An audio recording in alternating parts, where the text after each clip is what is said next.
Bismillahirrahmanirrahim. Assalamualaikum warahmatullahi wabarakatuh. Alhamdulillah,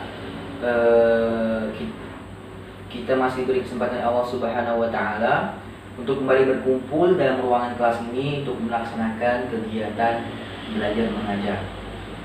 Alangkah baiknya sebelum memulai pembelajaran kita terlebih dahulu berdoa, ya. Bapak persilakan kepada ketua kelas untuk bimbing doa. Silakan. Ketua kelas. Alhamdulillah. Bapak ucapkan terima kasih kepada ketua kelas yang telah memimpin doa. Baiklah, Bapak akan mengabsen kalian terlebih dahulu, ya. Alif Kristianto masuk. Ariansa masuk. Pandu masuk. Fauzi masuk. Oke, ya.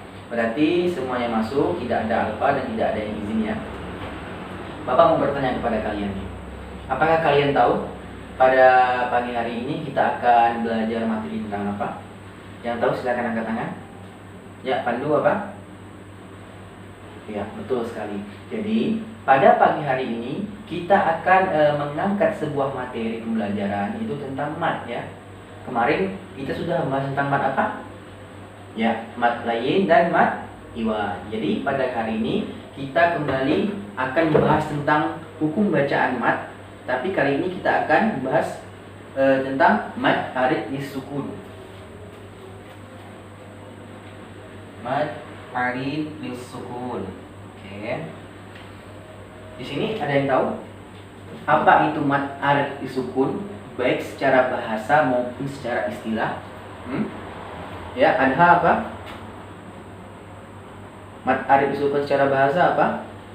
Ya, mat artinya panjang. Arid artinya tiba-tiba, dan sukun artinya mati, ya. Betul yang dikatakan ada tadi, ya. Secara bahasa mat arid sukun itu memang demikian. Mat artinya panjang, arid artinya tiba-tiba atau baru, dan sukun itu artinya mati. Ayo, yang secara istilah ada yang tahu apa itu mat arid sukun? Angkat tangan. Gus, tahu Gus? Nggak tahu. Yuk, nggak ada yang tahu? Baiklah. Jadi anak-anak sekalian, mat arid bisukun itu secara istilah ialah apabila ada huruf mat tabi'i itu bertemu dengan huruf hijaiyah hidup dan dibaca waqaf atau dibaca mati, ya. Ingat, apabila ada huruf mat tabi'i itu bertemu dengan huruf hijaiyah yang hidup, ya, kemudian dibaca waqaf, maka itu termasuk kategori hukum bacaan mat arid sukun, ya. Ingat, ciri-cirinya ialah apabila mat tabi'i itu bertemu dengan huruf hijaiyah yang hidup dibaca waqaf, betul, ya. Jadi Bapak akan memberikan sedikit contoh pada surah-surah pendek yang kita sering baca dan sering dengar, yaitu pada Quran surat Al-Kafirun, ya. Baik itu dari ayat 1 sampai ayat terakhir itu banyak mengandung hukum bacaan, ya, termasuk hukum bacaan mat arid sukun. Jadi Bapak akan memberikan contoh dari ayat 1 dan ayat 2, ya.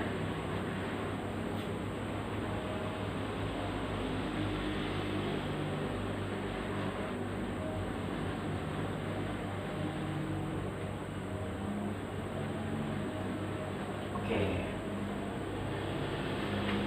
Ya, nih kelihatannya. Kelihatan. Jadi ya sekalian, tadi kan sudah Bapak sampaikan bahwa mat arid sukun itu ialah apabila ada huruf mat tabi'i bertemu dengan huruf hijaiyah hidup dan dibaca waqaf. Ingat, ya, dibaca waqaf berarti dibaca berhenti, maka itu disebut dengan hukum mat arid sukun, ya. Cara membaca huruf mat arid sukun itu ada 3 macam, ya. Catat. Yang pertama 1 alif atau 2 harokat, yang kedua 2 alif atau 4 harokat, dan yang ketiga 3 alif atau 6 harokat, ya. Cara membacanya seperti ini. Bismillahirrahmanirrahim. Qul ya ayyuhal kafirun. Nah, dibaca panjang, ya. Boleh 2 harokat, boleh 2 alif atau 3 alif, ya. Kalau lebih afdolnya sih 3 alif, ya, 6 harokat, baca panjang, dengan syarat diwakofkan. Akan tetapi Kalau diwasolkan ke ayat yang selanjutnya, anak-anak ya, nih. Kalau diwasolkan kepada ayat yang selanjutnya, itu tidak termasuk dalam kategori mad arid sukun ya. Karena syarat dari mad arid sukun itu apabila mad tabi'i bertemu dengan huruf hijaiyah hidup yang dibaca mati atau diwakafkan. Kalau diwasolkan, berarti hukum mad tabi'i hukum al-kafirun ini masuk dalam kategori hukum bacaan mad asli atau mad tabi'i ya. Cara bacanya begini, kalau misalnya diwakafkan, itu tadi yang telah Bapak sampaikan. Tapi jangan sampai kalian membacanya seperti ini ya. Qul ya ayyuhal kafirun la a'budu ma ta'budun. Itu salah, itu tidak benar. Karena apa? Karena apabila kita ingin mewaswakannya, maka al-kafirun ini dibaca dengan hukum bacaan mad tabi'i. Tidak panjang ya, tidak terlalu panjang. Hanya satu alif atau dua harokat. Bacanya yang benar seperti ini. Qul ya ayyuhal kafirun la a'budu ma ta'budun. Ya, tidak dibaca panjang ya. Ini Bapak garis. Jadi ini sebelah kanan. Jadi yang dimaksud dengan mad arid sukun itu apabila ada huruf mad tabi'i ya. Ini waw, ini huruf mad tabi'i. Karena apa? Karena waw sukun harokat sebelumnya itu adalah dhammah ya. Kemudian bertemu dengan nun huruf hijaiyah hidup dibaca mati ya. Qul ya ayyuhal kafirun. Ya, nunnya dibaca mati. Maka dari itu ini bagian firun ini dibacanya agak panjang, 3 alif atau 6 harokatnya anak. Baiklah. Kita udah bahas mad arid sukun kan? Jadi kalian masih ingat apa saja huruf dari huruf mad tabi'i ada berapa? Ayo, ingat-ingat. Minggu lalu kita sudah membahas, sering kita bahas ada berapa huruf mad tabi'i. Ariansa, ya, ada berapa huruf mad tabi'i? 4. Enggak. Jadi huruf mad tabi'i itu anak-anak ada 3 ya. Yang pertama huruf alif, yang kedua huruf waw, yang ketiga huruf ya. Syaratnya apa? Kalau dia bisa dikategorikan sebagai mad tabi'i kan tidak sekedar alif atau waw atau ya. Syaratnya ialah mad tabi'i ya, kita ulangi lagi. Apabila ada huruf waw sukun dan harokat sebelumnya dhammah, itu adalah mad tabi'i ya. Kalau waw itu harokat sebelumnya dhammah, kalau ya itu harokat sebelumnya ialah kasrah, kalau alif itu harokat sebelumnya adalah fathah ya. Sampai sini jelas? Apabila ada yang kurang kalian pahami atau kalian agak bingung, boleh tanyakan ke Bapak. Gak ada yang bertanya? Oke, kita lanjut ya. Jadi anak-anakku sekalian, Bapak tegaskan sekali lagi bahwasanya mad arid sukun ini ya tidak selamanya berada pada akhir ayat. Ada kalanya mad arid sukun ini berada, posisinya itu berada di tengah-tengah ayat ya. Apabila seseorang nafasnya tidak sampai, jadi dia memutuskan untuk wakaf di tempat tertentu yang benar ya, wakaf di tempat yang tertentu dan benar, bukan asal-asal wakaf ya. Karena kalau kita asal wakaf, asal berhenti, maka hal tersebut akan merubah makna dari Al-Quran tersebut. Bapak kasihkan contoh salah satu bacaan mad arid sukun yang terdapat di tengah-tengah ayat.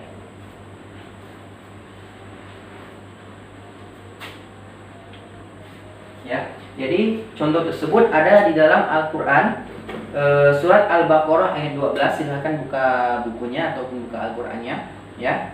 Ini ayat ini mungkin sudah sering kalian baca ya. Bapak agak kurang. Ala innahum humul mufsidun.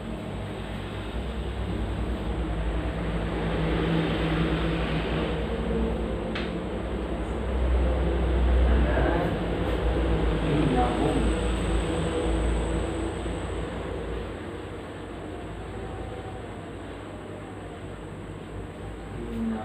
humul mufsidun.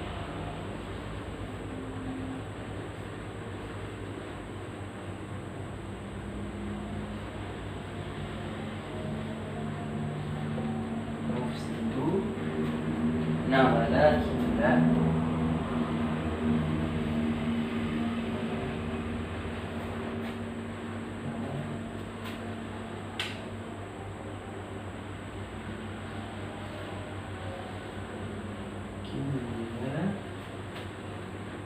Yash'urun.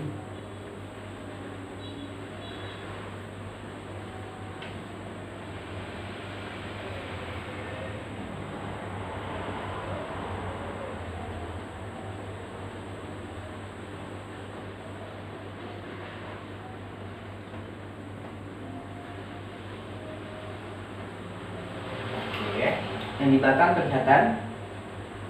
Kalau nggak kelihatan nih Bapak majukan lagi. Jadi tadi yang kuliah ayyuhal kafirun itu termasuk hukum mad arif disukun yang berada di akhir ayat ya.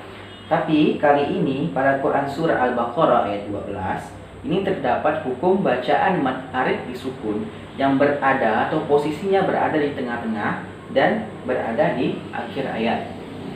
Coba dibaca, Gus. Ya. Pandu, coba Pandu, baca Pandu. Baca yang keras. Oke, sedikit Bapak koreksi ya dari bacaan kalian tadi. Ada sedikit kesalahannya. Tadi kalau kalian ingin mewasolkan ini, maka ini cukup dibaca pendek ya. Ini kan ayatnya Bapak bacakan.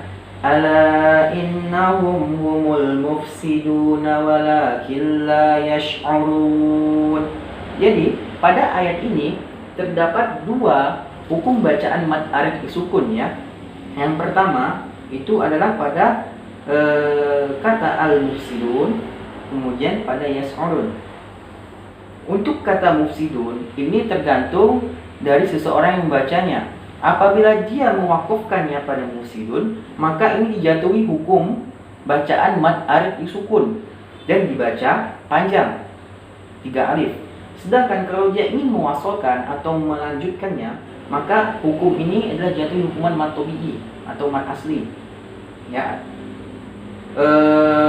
Dibaca tidak terlalu panjang atau hanya 1 alif. Kemudian pada yash'urun ini juga terdapat hukum bacaan mad arif disukun pada akhir ayat. Ya, sampai di sini paham? Paham?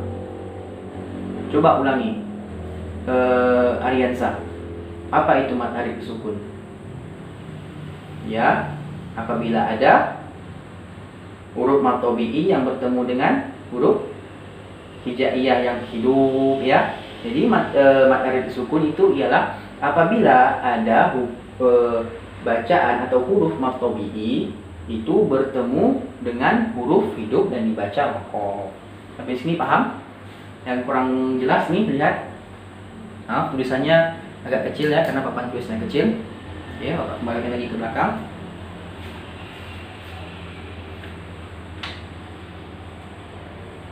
Oke. Sampai di sini paham? Atau ada yang ingin ditanyakan? Ada yang ingin tanyakan? Oke, jadi kalau tidak ada yang ingin tanyakan, Bapak yang ingin bertanya,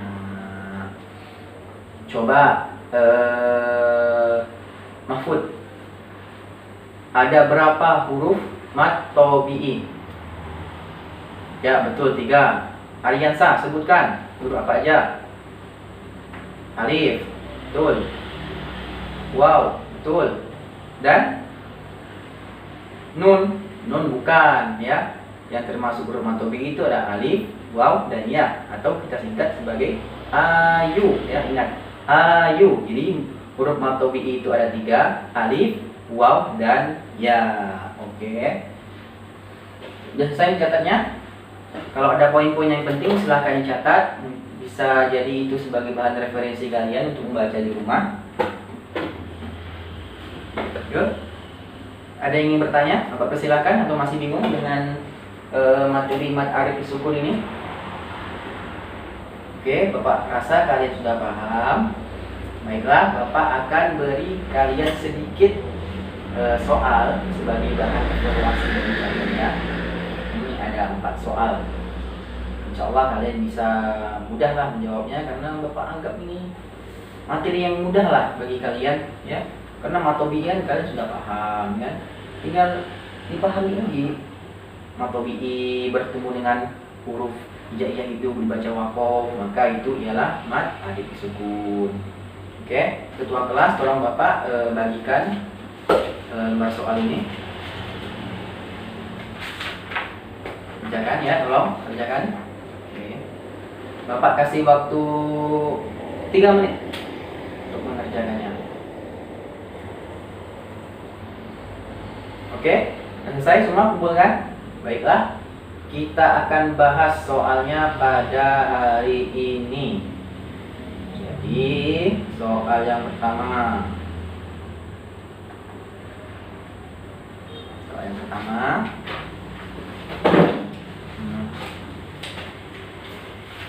Soal yang pertama, ya, jawabannya ini dibagikan lagi, dikoreksi ke teman sebelahnya.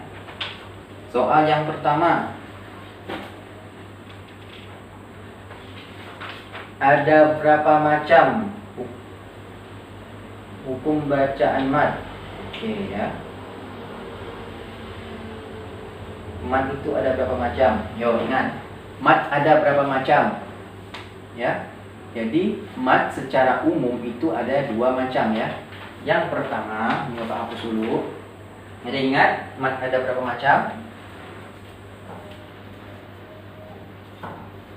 Jadi mad itu secara umum itu ada 2 ya anak-anak. Yang pertama itu ialah mad asli. Mad asli.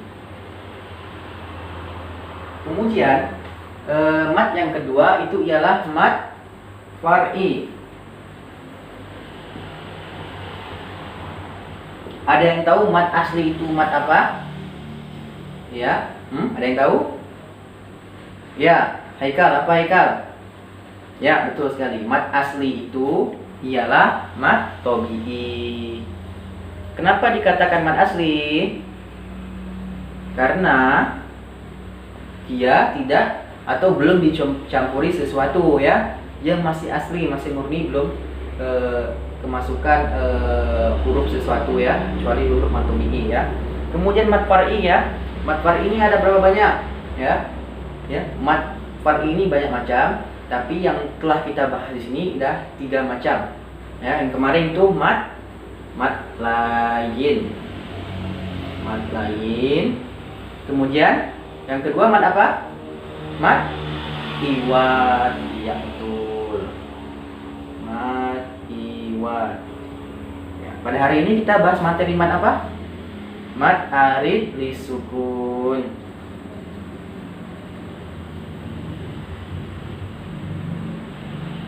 Oke ya, itu punya temannya dikoreksi ya. Kalau tidak sesuai dengan jawaban ini berarti salah. Kalau sudah mendekati, kasih nilai setengah ya.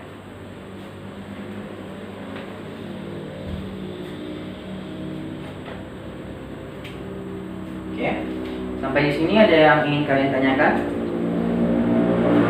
Kalian masih bingung?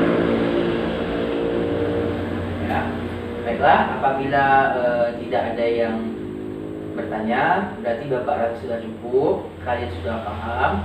Bapak harap di rumah nanti kalian materi ini kalian ulangi lagi, kalian baca lagi. Kalau bisa kalian cari contoh yang sebanyak-banyaknya tentang mad lain, mad iwad, mad arid sukun, dan mad-mad lainnya ya. Supaya apa? Supaya kalian tidak lupa tentang materi ini. Karena materi ini sangat penting. Ini materi ini ya, ilmu ini akan kita pakai sampai tua, sampai ke anak cucu kita nanti ya. Apa harap cuma itu. Teruslah belajar, jangan pernah putus asa, jangan pernah lemah semangat, jangan malas. Ingat, usaha itu tidak akan pernah mengkhianati hasil ya. Baiklah, waktu sudah mulai hampir habis. Kita cukupkan pertemuan pada hari ini dengan membaca doa kifaratul majlis. Subhanakallahumma wa bihamdika asyhadu an la ilaha illa anta astaghfiruka wa atubu ilaik. Assalamualaikum warahmatullahi wabarakatuh.